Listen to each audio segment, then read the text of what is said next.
Welcome back, Agador. Good to see you, buddy. Welcome to the Time Treadmill. I'm Ron, and these are my sweaty thoughts about Doctor Who.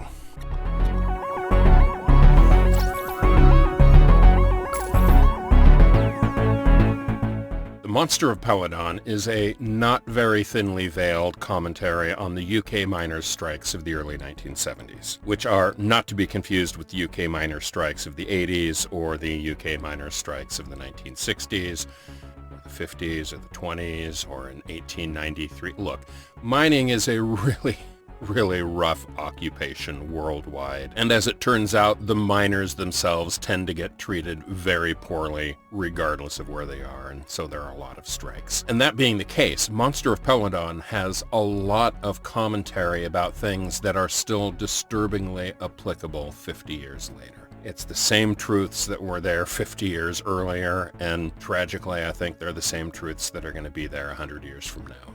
This being a sequel to The Curse of Peladon, it marks the Doctor's return to the planet Peladon, but 50 years later, and with a new companion. But although all of the rest of the cast has changed, we get the return of my favorite hermaphrodite hexapod, Alpha Centauri. He is fantastic, and I'm so excited to have him back. And he's gotten a promotion. He has a pretty new yellow cape instead of the green one from the last story. He's still voiced by Isan Churchman, who will return in 2017 to voice the character again for Empress of Mars, marking not only the longest single gap between performances in Doctor Who history, but also the oldest performer at the time of recording. She was in her mid-90s at the time that Empress of Mars was recorded. But here, Monster of Peladon, 1974, her voice is fantastic. The character is amazing. I love her to death.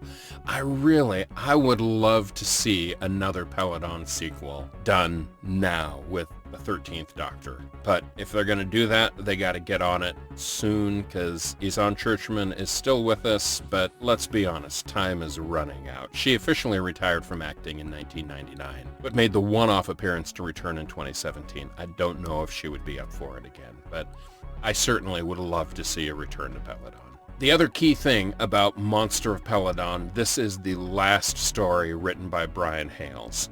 Hales is one of my favorite classic Who writers from early on in the era. His stories are uniformly excellent. He is the creator of the Ice Warriors and really shaped some of my favorite, most iconic First and Second Doctor stories. Tragically, he passed away not that long after Monster of Peladon, I think 2 or 3 years later, and at a very young age. And that's a real shame.